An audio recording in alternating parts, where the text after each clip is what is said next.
I stood in that hallway for what felt like hours, but it couldn't have been more than 30 seconds. 30 seconds, that changed everything. I heard my future son-in-law's voice drifting through a half-open door, low and casual, the way someone talks when they're absolutely certain no one is listening. And the words he said, they weren't angry words. They weren't even rushed. They were calm, calculated, like he was reading from a checklist he'd been keeping in his back pocket for months. After the wedding, he'll sign the papers, he said, and then I'll be done with her. Done with her. My daughter. The little girl I raised on my own for 22 years. I didn't move. I didn't breathe. I just stood there in my rented suit with a boutonniere pinned to my lapel, and I felt something shift inside me that I don't think has ever fully shifted back. But I'm getting ahead of myself. Let me take you back to the beginning, because none of this makes sense without understanding who my daughter is to me and who this man convinced us all he was. Her name is Clara. And from the moment she was born, she was the kind of person who made every room a little warmer just by walking into it. That's not a father's bias talking. Ask anyone who knew her growing up. She had this laugh, this full, unguarded laugh that started somewhere deep in her chest and just took over. Her teachers loved her. Her friends loved her.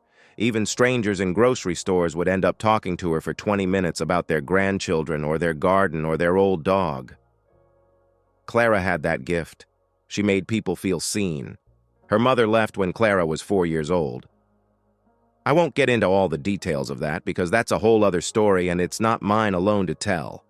But what I will say is that from that point on, it was just the two of us. Me working double shifts at the hardware store and later managing my own small contracting business, and Clara growing up in the house my father built with his own hands out on the edge of town. We didn't have everything, but we had each other, and for a long time that felt like more than enough. I taught her to ride a bike in the parking lot of the church down the road on Sunday mornings. I learned how to braid hair by watching YouTube videos at midnight, after she cried because her friend's mom had done her hair for a school play, and she didn't have a mom to do hers. I burned 3 batches of birthday cake before I figured out you have to actually read the instructions on the box. I sat through every school recital, every science fair, every heartbreak, every triumph. I was there for all of it, not because I was some perfect father, but because she was my whole reason for trying to be better than I was the day before. When Clara was in college, she called me every Sunday night, without fail. Even during exam weeks, even when she was out with her friends, she'd step outside, find a quiet corner, and call her dad. We'd talk about nothing for an hour. The weather, a movie I'd watched, a book she was reading. It didn't matter what we talked about. What mattered was the habit of it, the constancy of it. That every Sunday, no matter what, she chose to call me. So when she called me one Sunday in October, about 3.5 years ago, and her voice had this particular quality to it, this brightness that was trying very hard to sound casual and not quite succeeding, I knew immediately that she'd met someone. "Dad," she said, "I need to tell you about someone." His name was Derek. Derek Calloway was 31 years old when Clara brought him home for the first time. She was 26. He was tall, broad-shouldered, with the kind of easy confidence that fills a room without seeming to try. He had a firm handshake, looked you in the eye when he talked to you, and remembered details. When he came back for Christmas that first year, he remembered that I'd mentioned my knee had been bothering me in October, and he asked about it. He remembered that I'd said I liked a particular brand of hot sauce, and he brought a bottle. These are small things. But small things add up. And what they added up to, over those first several months, was a picture of a man who paid attention. He worked in finance. Some kind of investment advising. I never fully understood the specifics, and he never pushed me to. He was good at explaining things simply when I asked, and good at not making me feel stupid for not already knowing them. He had a close relationship with his mother, called her regularly, spoke about her warmly. He had friends he'd kept since college. He volunteered once a month at a food bank downtown, or so he said. Clara was happy. That was the main thing. That was the thing that made me push away whatever small unease I sometimes felt when I looked at him. Because she was happy in a way she hadn't been in years. She laughed more. She seemed lighter.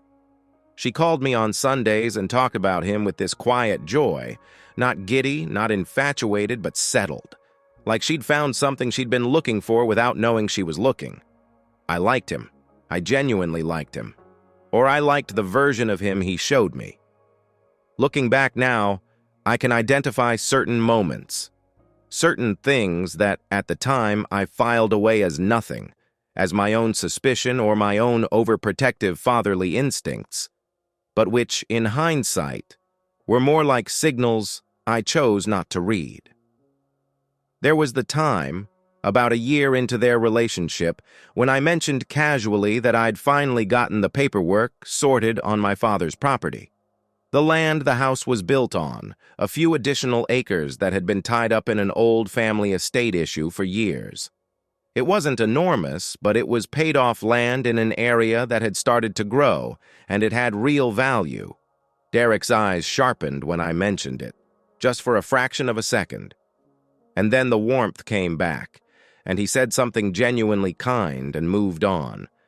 I noticed it, and then I let myself unnotice it. There was the time he and Clara had a disagreement, a real one, the kind that goes quiet rather than loud. And when it was resolved, Clara told me about it over the phone. She said Derek had apologized, genuinely, and that they'd talked it through. But the way she described the disagreement itself made something uneasy move around in my chest. It had been about money, about how their finances would work when they eventually moved in together, about what was hers and what was his, and what would be shared. She said he was very precise about it, very structured. And she said it with a slight laugh like, "You know, Derek, always thinking 5 steps ahead." I laughed too, because what else do you do when your daughter is happy and the relationship looks good from the outside and you don't have anything concrete? Just a vague and uncomfortable feeling. They got engaged 18 months ago. Clara called me on a Monday morning, not a Sunday, a Monday. She was too excited to wait, and she was crying and laughing at the same time. He'd proposed at the little lake outside town where we used to go fishing when she was small. She'd told him about it once, about how much that place meant to her. And he'd gone there, set up a little picnic, gotten down on one knee while the sun was coming up over the water. She said it was the most perfect thing that had ever happened to her. I told her I was happy for her, and I was. Whatever my quiet reservations, I was. He asked to speak with me privately the next week. A formal conversation, very respectful, asking for my blessing. I gave it. I looked at this man across my kitchen table with coffee going cold between us. And I gave him my blessing to marry my daughter. I shook his hand. I meant it. I should say that again so you understand the weight of what comes next. I meant it. I was not a reluctant or suspicious father grudgingly going through the motions. I sat across from Derek Calloway and I genuinely, with my whole heart, gave him my blessing. Because I believed, I truly believed, that he loved her.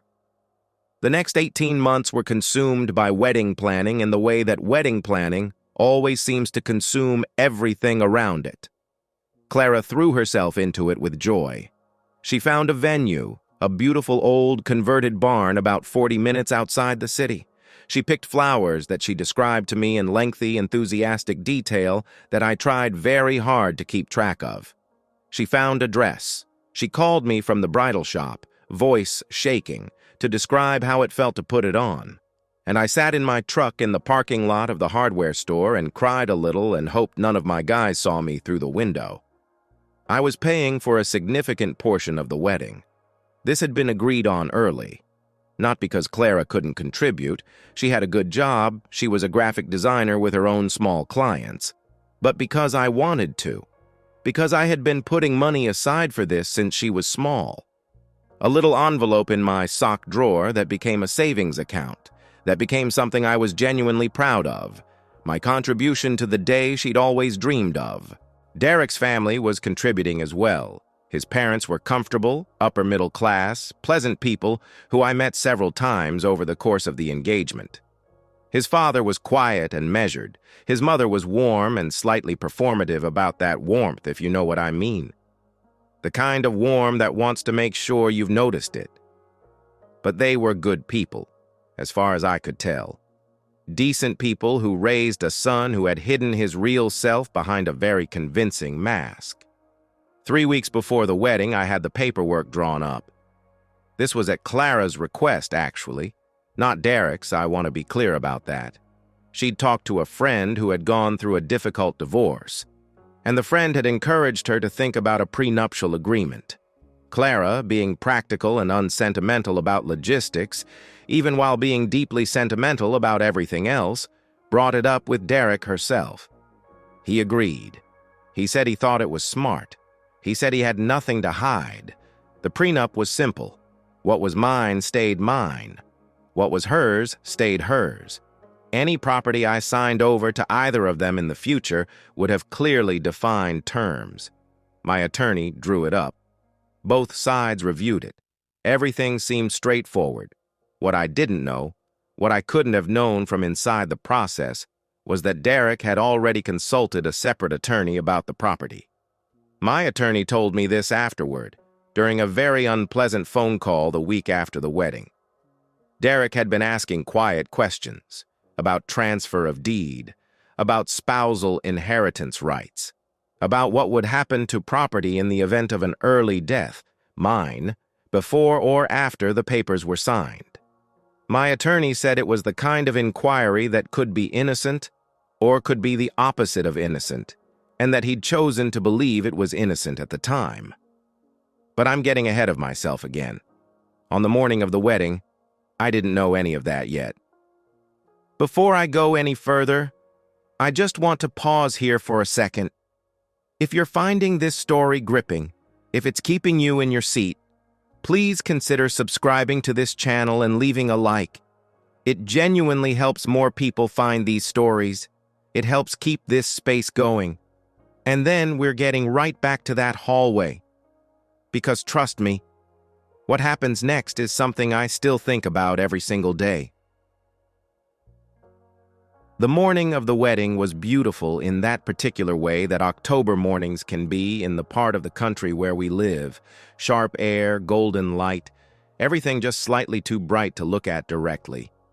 I woke up early, made coffee, sat on my back porch in my old cardigan and just listened to the world. I was emotional. Not in a bad way, not yet. I was feeling the specific ache of a milestone, the bittersweet weight of something you've been moving toward for decades finally arriving. My daughter was getting married today. I had done my job. I had gotten her here, whole and happy and loved. I dressed carefully. The suit had been fitted twice. Clara had picked the tie, a deep burgundy. She said it would photograph beautifully. I looked in the mirror and I thought, I hope she's proud to walk in on my arm. The venue opened early for the wedding party. I arrived at 10 in the morning, 3 hours before the ceremony. The decorators were still at work. The florists were arranging long, low centerpieces of white roses and something small and wild-looking that I didn't know the name of. The barn had been strung with warm lights that hadn't been turned on yet, and in the morning sunlight it looked like something from a photograph. Clean and amber and full of possibility. Clara was in the bridal suite with her bridesmaids, and I'd been told in loving but firm terms that I was not to go in there yet. Her words, delivered with a grin, were, "Dad, you will cry, and then I will cry, and then my makeup will be ruined, and I will blame you forever." So I wandered.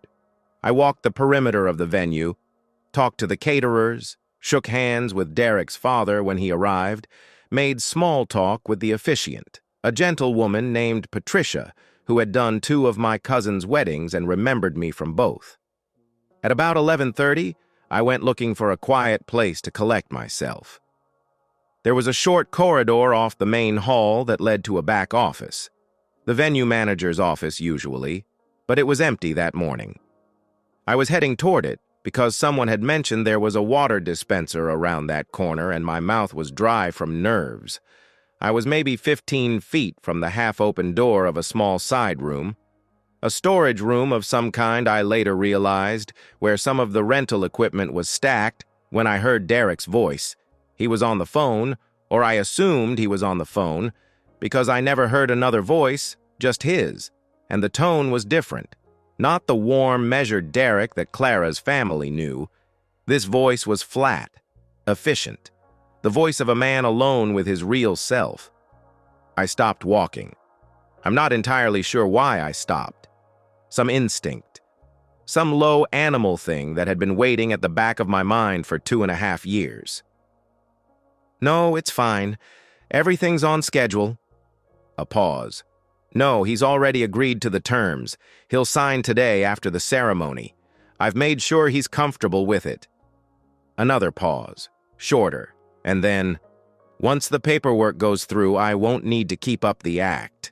After the wedding, he'll sign the papers and then I'll be done with her. I didn't move.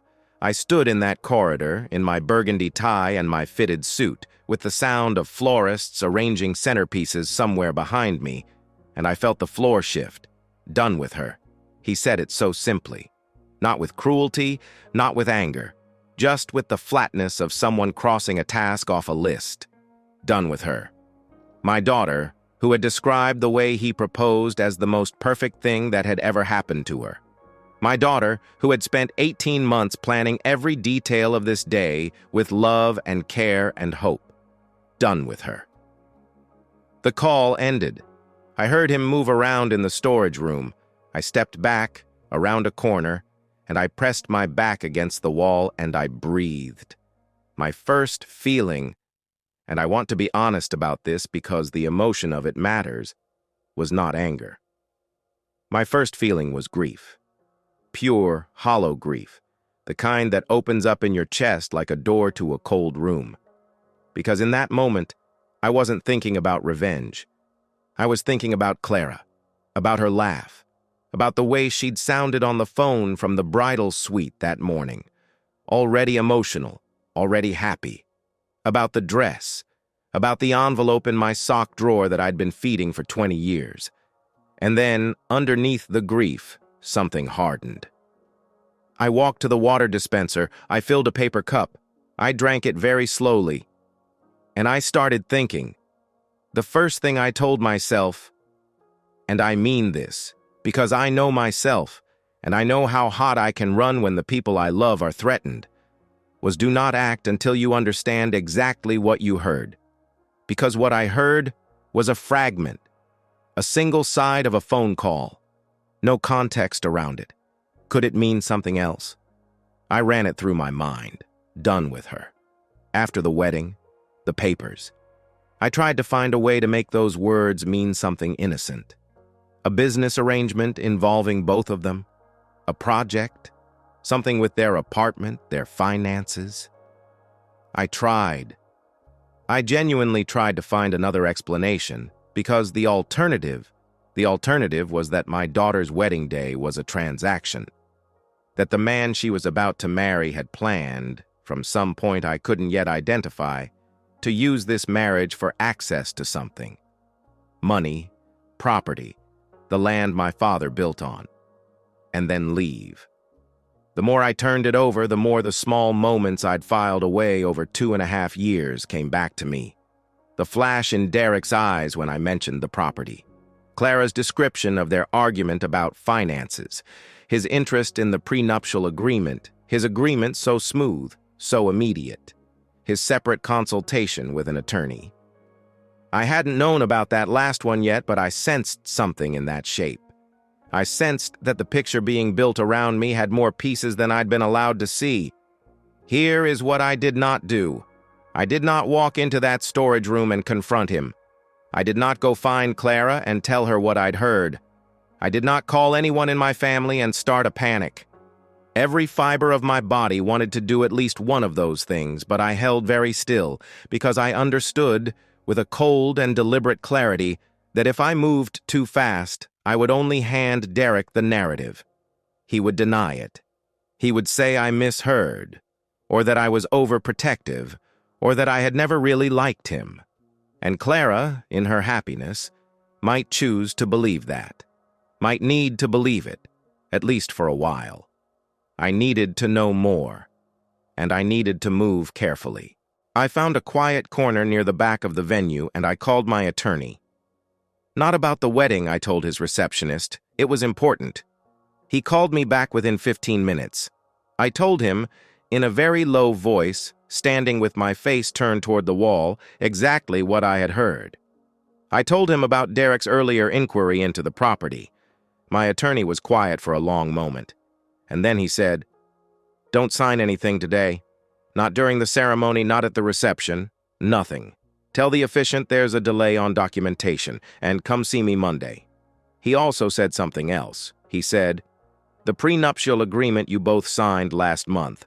Do you remember the clauses about property transfer? There's one clause in there that could be read two ways. Derek's attorney pushed for specific language, and we adjusted it at the time, but I want to look at it again in light of this." I hung up. I stood there. I thought about Clara in her dress, already in hair and makeup, already glowing with anticipation for a life she didn't know was being planned around her, rather than for her. Here is the thing about protecting people you love. It is not always loud. Sometimes it is the quietest, most measured, most careful thing you have ever done in your life. Sometimes protection looks like standing very still in a hallway and deciding exactly when and how to move. I decided to let the ceremony begin. I decided to walk my daughter down the aisle. I decided to stand at the front of that barn in the warm light, with tears on my face, and do nothing that would shatter her on the day she had planned so carefully. Because Clara deserved to get to the end of that aisle. She deserved to stand there and have a ceremony. Whatever came next, and something was coming, I had made that decision, it would not come during the vows. What I did do, quietly, in the 40 minutes between that phone call and the moment I needed to be at Clara's side, was two things. First, I called my brother, Martin. Marty is 5 years older than me, a retired police officer with a very good memory, a very calm face, and the particular quality of a man who has heard a lot of bad things in his life and learned not to flinch at them. I told Marty what I'd heard. I told him I needed a witness at the reception. I told him I might need him to remember a conversation clearly, officially, at some point. He asked me 2 questions. I answered them. He said he'd be ready. Second, I went to the venue manager, a quiet, efficient woman named Sandra, who I had built a good rapport with over the planning process. And I told her that some paperwork related to the venue contract had come up, and that I would need a private space to make a quick phone call at some point during the reception. She gave me her office key without question. Then I went to get my daughter. If I had to identify the hardest moment of that entire day, and there were many moments that qualify, it would be the moment I knocked on the door of the bridal suite and walked in and saw her. Clara in her wedding dress is not something I have words for. I have been trying to find the right words since that day, and I don't think they exist. She was wearing the dress she'd described to me on the phone from the bridal shop. Her hair was done in a way that I didn't have the vocabulary to describe, but which was perfect. She was standing at the window in the soft northern light, and when she turned and saw me, she smiled. "Dad," she said. I crossed the room and I held her and I pressed my face against her hair and I said, "You are the best thing I have ever done." And I meant it. Even in that moment, knowing what I knew, I meant it completely. She was the best thing I had ever done, and I was going to protect her. That was the whole of it.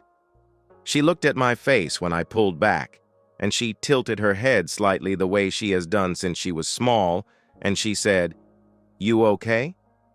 "Just happy," I said. "Just your old dad being happy." She believed me, because I believed it in that moment too. Not just as a performance, but genuinely. I was happy. I was devastated and angry and quietly building something in my mind, and I was also completely, entirely happy to be standing in that room with my daughter. I offered her my arm. She took it. We walked down to the barn together. The ceremony was beautiful. I will say that clearly, without reservation. Whatever the context, whatever the rot I knew was sitting underneath it, the ceremony itself, the physical fact of it, was beautiful. The barn was golden with late morning light by the time we started. The guests were all there, maybe 80 people, most of them Clara's friends and our family, a smaller contingent from Derek's side. The flowers were everything Clara had described and more. Patricia, the officiant, had a warm, unhurried presence that set everyone at ease. Derek stood at the front of the aisle and watched Clara come toward him, and he looked, and I want to be fair here because I am trying to tell this as honestly as I can. He looked genuinely moved. Whether that was real emotion for the woman he was deceiving or whether it was a very good performance, I cannot say with certainty. I know what I think, but I can't know his heart. I placed Clara's hand in his. He looked at me when I did it, just for a moment. I looked back at him, and I kept my face completely neutral. I smiled slightly, the way a father smiles when he gives his daughter away. And I took my seat in the front row. My brother Marty was 2 rows back to my left. When I sat down, I didn't look at him, but I knew he was there. The vows were written by both of them. Derek's were eloquent. He talked about the moment he knew, about the way Clara made him want to be a better version of himself. He talked about building a life together, about choosing her every day. Clara cried. Half the room cried. I sat very still with my hands folded in my lap, and I breathed. Clara's vows were the most honest thing I have ever heard a person say in a formal setting. She talked about her father briefly, about growing up and learning what love looks like from someone who showed up every single day without being asked. She talked about wanting to build something real. She talked about trust. She used that word, trust, and about how rare and precious it was to find someone you could give it to completely. I closed my eyes for a moment, just a moment. Patricia said the words. They exchanged rings. And then Patricia looked out at the room and said, before she pronounced them, "If anyone present has cause to speak, let them do so now." And the room was silent. I did not speak. I had made that decision days before, sitting in the corner of the venue. I would not speak during the ceremony. Whatever happened would happen after. Patricia pronounced them married. They kissed. The room applauded. Clara laughed her full, unguarded laugh, and Derek lifted her slightly off the ground, and the barn erupted in warmth and joy. I clapped. I smiled. And I waited. The reception began at 2 o'clock. Cocktail hour in the adjacent courtyard, then dinner in the barn itself. The first hour went by slowly in the way that time slows when you are measuring it. I talked to relatives. I drank 1 glass of wine and switched to water. I shook hands with Derek's father, made small talk with his mother. I watched Derek. I watched him move through the crowd with that easy confidence, hand on shoulders, warm words, a smile that reached his eyes. He was very good. I thought, he has been very good for a long time. At about 3:30, during the dinner portion, Derek came and found me at my table. "Can I steal you for a second?" he said. My heart rate changed. I kept my face calm. "Sure," I said. He led me to a quiet corner near the bar, not quite private, but away from most of the guests. He had a folder under his arm. I recognized it. "I know this is a strange moment," he said with a half-laugh that was perfectly calibrated to seem endearingly awkward, "and I know we said we'd handle all this next week, but my attorney said it would actually be cleaner to have your signature today, with witnesses already here."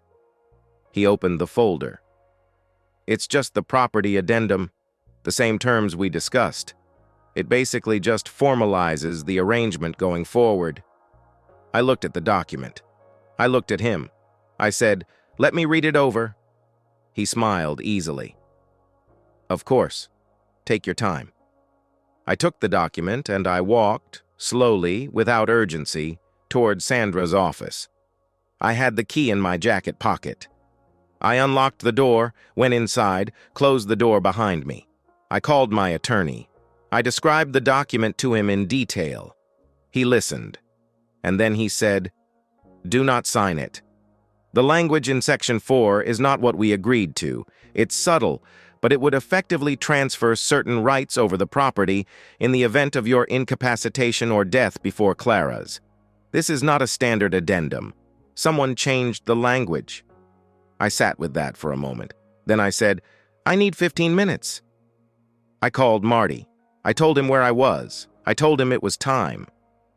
What I am about to describe is something I have replayed in my mind countless times, and I always arrive at the same conclusion. I would do it the same way. I would change nothing. I came out of Sandra's office and I walked back to the reception. I found Derek standing near the cake table, laughing with one of his groomsmen. He saw me coming and he straightened slightly, reading something in my face, though I had kept my face as still as I could manage. "Everything okay?" he asked. "I'd like to have a word with you," I said, "and I'd actually like to have it with Clara present." Something moved in his eyes, very fast, very small. "Sure," he said carefully. "What's this about?" "I'd rather say it once," I said. I found Clara at the head table. I bent down beside her chair. I said very quietly, "Sweetheart, I need you to come with me for a moment. I need to tell you and Derek something, and I need to do it now." She looked at my face, and this time she didn't accept my deflection. Her expression changed. "Dad, what's wrong? Please just come with me." The three of us moved to a small alcove off the main room. Not completely private. We could still be seen, but not heard. Marty positioned himself a few feet away without being asked. Two of Clara's closest friends noticed something happening and drifted closer, instinctively. Derek's parents were on the other side of the room and hadn't noticed yet. I looked at my daughter first. I said, "I love you more than anything in this world, and I need you to hear something, and I need you to hear it from me before another hour of this day goes by." She was very still. She had gone pale. I turned to Derek. 3 hours ago, I was walking through the corridor near the storage room by the main hall. I heard you on a phone call. I heard you say, and I'm going to quote this as exactly as I remember it, "After the wedding, he'll sign the papers, and then I'll be done with her." The silence was immediate. Derek's face did something complicated. The warmth drained out of it, and for just a fraction of a second before the mask came back up, I saw something else entirely. And then, I have no idea what you're talking about. I wasn't on a phone call this morning. You were in the storage room near the back corridor around 11:30, I said. I was not raising my voice, I was not performing, I was simply stating facts.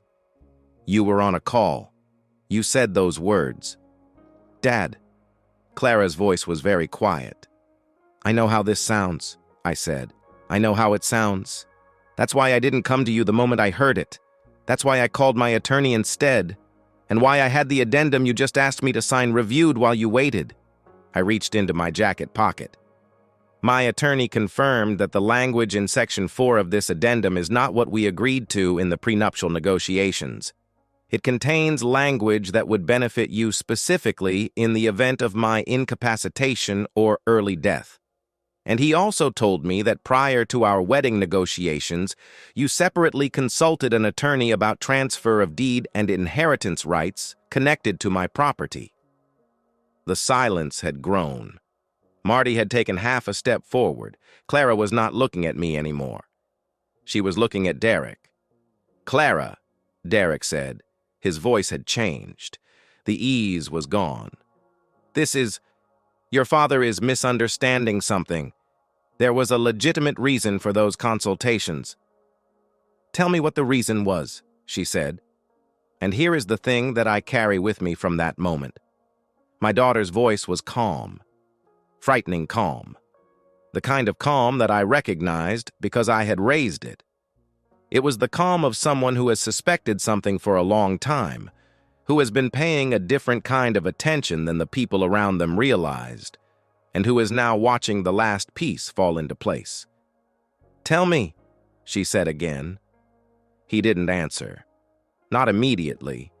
He opened his mouth and he closed it, and the silence where his answer should have been said everything. "I need some water," Clara said quietly. She turned and walked back into the main room, very upright, very precise. Her maid of honor, Tessa, was at her side before she'd taken 3 steps. What followed is difficult to describe linearly because it wasn't linear. It was the controlled chaos of 80 people slowly becoming aware that something had shifted without knowing what or how. Derek tried twice more to speak with me, and I declined both times, calmly. His mother came to find me at one point, her warmth replaced by something considerably cooler, and asked me what I thought I was doing. I told her what I had heard and what my attorney had found. She looked at me for a long moment, and then walked away without speaking. Derek's father found him in a corner near the bar, and the two of them spoke in very low voices for a long time. I watched Derek's father's face during that conversation. I watched the expression on it change. I watched him put his hand on his son's arm and then remove it. Marty sat with me. Neither of us said much. He had heard everything and would remember it if it ever needed to be remembered officially. The wedding reception did not formally end, exactly. It simply dissolved. People stayed or they left in small groups by increments. The DJ played 2 more songs and then stopped. The cake was cut, but it felt hollow. Clara did it with Derek standing beside her, but she did not lean into him when it was done. I want to be careful about how I describe Clara that afternoon, because I don't want to take ownership of something that belongs entirely to her. She was not broken. She was not destroyed. She was in the process of something very difficult and very private, and she was doing it with a grace that made me simultaneously proud of her and heartbroken for her. She spoke to Derek once more before she left. I wasn't there for it. I found out later from Tessa that it was brief, that Clara asked him one question, that his answer was inadequate, and that she walked away. In the weeks that followed, a great deal became clear. The financial investigation, which my attorney pursued aggressively once I gave him the go-ahead, revealed that Derek had been in some difficulty. Not public difficulty, not the kind that shows up easily, but privately. In certain accounts, in certain obligations connected to his work, there were problems that had been building for about 18 months. The property, my father's land, the paid-off acres that had grown in value as the area developed, would have been, if managed correctly, a very tidy solution to those problems. My attorney believed that the original plan had involved a quick marriage, the signing of documents that would give Derek leveraged access to the property value, and then a separation engineered to happen soon enough after that the financial benefit was already secured. The done with her was not a metaphor. It was a timeline. I will say this about Derek because honesty requires it. He did not do this from nowhere. He had genuinely spent time constructing a relationship that was real enough to be convincing, to sustain itself for years, to produce real feelings in the people around him.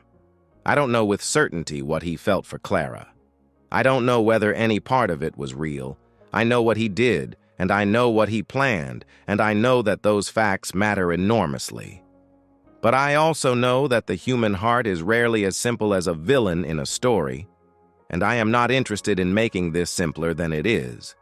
What I know clearly, what I have no doubt about, is the decision I made in that hallway.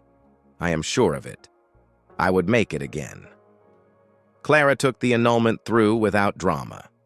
Her attorney was efficient. Derek did not contest it once the full picture became clear, and he understood that fighting it would only make the financial investigation more public and more damaging. They were married for 11 hours before Clara made her decision, and she has never, in the time since, wavered in it. That is not to say she was not devastated. She was. She took 3 weeks off work. She didn't want to see most people, including me, for the first week. She needed that space, and I gave it to her.